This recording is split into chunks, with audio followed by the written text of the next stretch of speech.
Hello, everyone. We are back with Joanna Picetti. You had to move locations, but we trust this will be fine. So I'm going to ask you some deeper questions now, things that you may at first not want to talk about, but we will find out some things by exploring these topics. So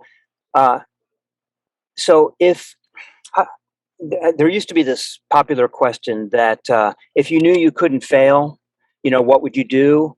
Or even there's a new version of that, which is if you knew you would fail, what would you still do? What would you still do, even if you knew that this was going to fail? Well, this is the story of my life because I failed so many times. And this is the story of all entrepreneurs because we have to fail quickly and move fast and learn from this point and improve the project or whatever. I'm an entrepreneur also in my life, not only in my projects. So I don't have fear to fail. I always learn from when you are building something you don't know, so you fail so much. No one is perfect, and this is the way to improve it, to learning and to discover something that other thing that you can do. So what is the one thing that you would propose, one creative idea that you would propose if you knew it could get funded, if you knew it was possible?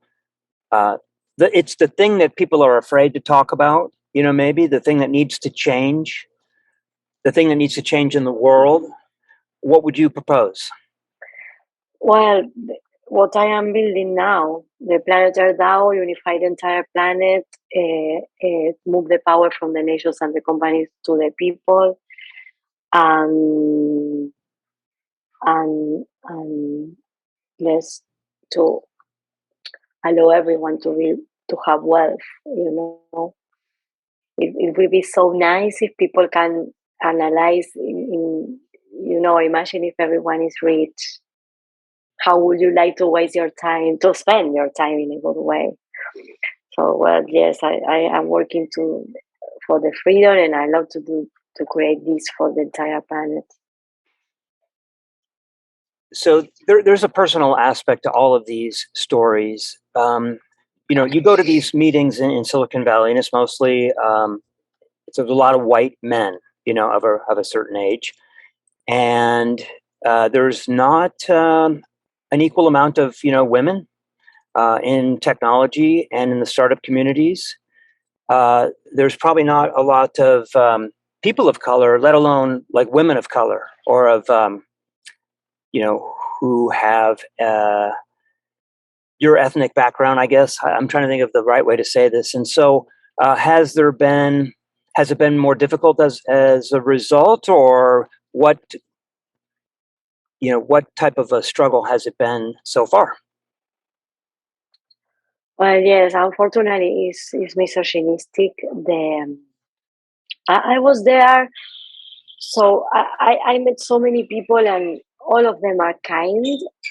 But the thing is, the system is misogynistic. When you are a woman, you have to show the result 1, 2, 3, 4, 5, 6, 7 times. And if you show the result 10 times, oh, the better. Yeah, we will invest in you. But if you are men, if you have the potential, you receive the investment because you have the potential. You have to show the result first.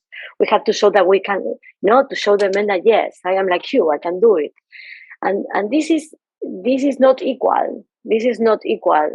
And there are so many women that can heal the world because technology is something that is scaring people, and we have to humanize the technology. And the best way to humanize the technology is to have more women in the technology. And yeah, it's sad to say because I was there. I was living in San Francisco with all my passion and my heart and my being and everything, and all the investor asking that, well, there, show me the business, show me the money, show me the business, show me. And why I'm building something for the planet? We are in this together. Of course, we can, use the money to to maintain the platform and the well, in this case, the protocols that I am building. And everyone is asking about, hey, show me the business, show me the business. So, it's not about human beings. It's about, well, this is productive, this is useful, this is, now, in this moment, we are in the middle of, the war. So it's a time that we have to think that how we want to live, which kind of economy we want to have, and we now have the tools to build this together. So um, I am passionate about the project because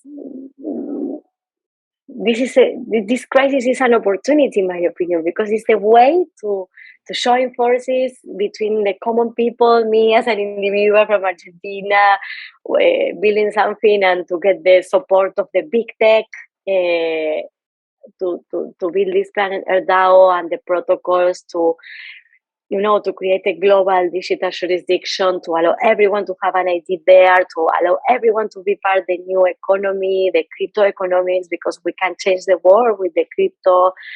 And it's a way to allow everyone to be part. It's nice. So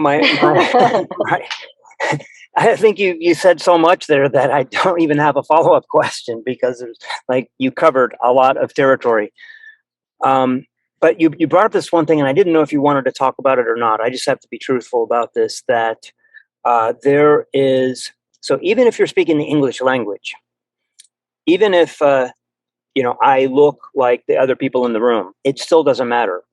Because if a business person is going to have one set of kind of vocabulary, the keywords they're looking for. We talked about this a little previously about venture capitalists and that whole world and the type of proposal they want to see.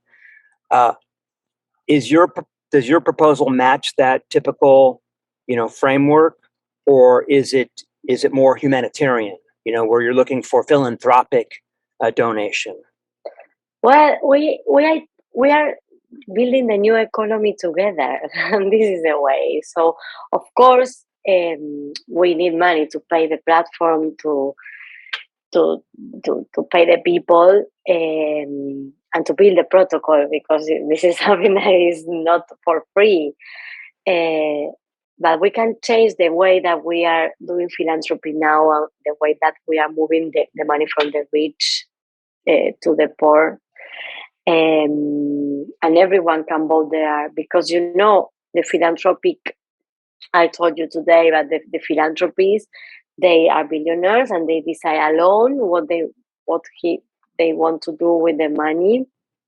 And they build and they create an NGO or a philanthropy institution, just to put their names and the name of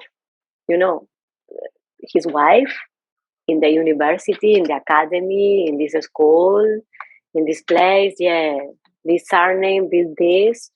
So, but you think on that. People in my country, the country happen the same, but when you hate the taxation, because it's really high, the taxation, and we cannot see where our nations are putting the money. So I understand also that people prefer to build an NGO to avoid taxation. But now we have the opportunity to create this together and to think in another way, in another economy. Everyone can vote where our taxation goes. Instead to put this money outside, we can collect globally in this Planet Earth DAO, and we can redistribute together, and everyone, 8 billion people there, can vote. Imagine if every money that the philanthropics now, they are not paying their taxes, right? So they are putting outside this money, and they are deciding alone where they want to put this money. And their surnames, as I say. I will insist on that, because it's horrible to say, but they prefer to put the surname in this foundation, Yeah. This is all war. Come on, all of us are contributing, and now we have the tools to do this together. So imagine this case, Elon Musk, that I totally, I am a big fan of his project. Also, I think I can criticize some stuff, But it was publicly that he paid $18 million in taxation last year in one country. And in one country that is a rich country, right? Yeah. And this money went to the nation state, which is good, as he didn't create a philanthropic institution. So my plan and my presentation is, well, okay, this is the leaders that we have to have in our country, but we are stuck because he had to pay for the nation, and the nation decide in this case is also bad. So what happened if we can allocate this taxation in the global digital jurisdiction, in a global sovereign fund like the Norway that is super cool and started in the Second World War. So, and we can vote together and redistribute this amount of money equally, not going only to the United States. Well, let me ask you a more technical question though, because the United States provides the infrastructure, the employees, the roads, the highways, the facility, the governance, the regulations for his company in the United States, which is why it makes sense for him to pay, taxation in the United States. But under your system, and more people would be, globally supporting his enterprise, right? And picking up the burden of all that so that the money could be distributed more equally. I guess I'm just trying to understand the details of that.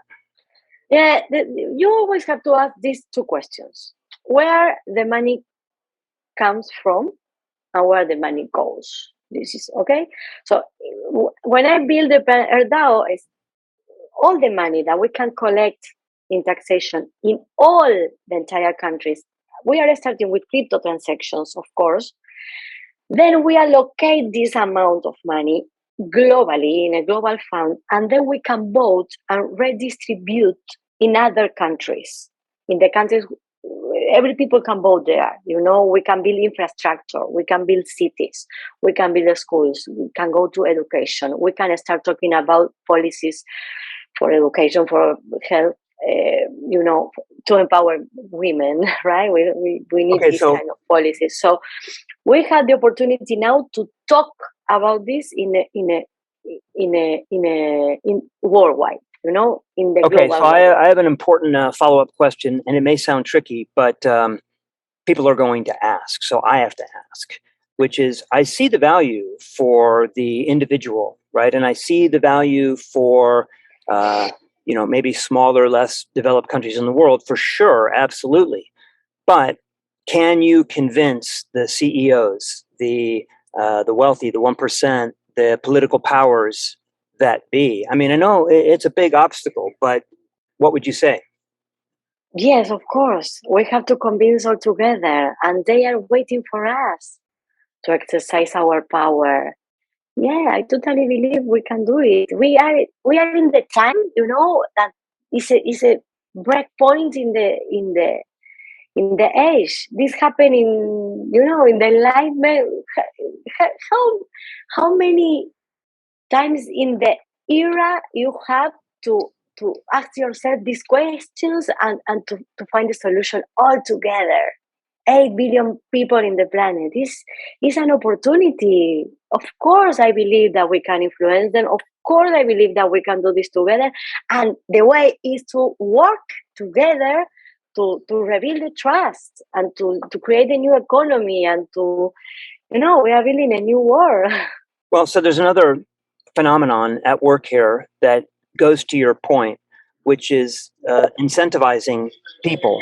So there's this phenomenon that, and I thought about it in our system of taxation, here in the United States. I've thought about this before, that if you had an app, for example, where it tells you what your tax obligation is, and then you are given 10 categories. And if you are quick to respond to this message from the government and you start allocating your funds, you get the choice of where to put those funds. Now, I think there's an incentive there when you tell people, hey, you get to decide where your funds go. You got these 10 categories, but you can send your money to any of those categories. And in the same, you disagree. It's not like this. It's not like this. we are voting. It's a process. We are voting. We have to present there the projects, all the history of the project. You know, it's not something that, oh, my taxation is going here.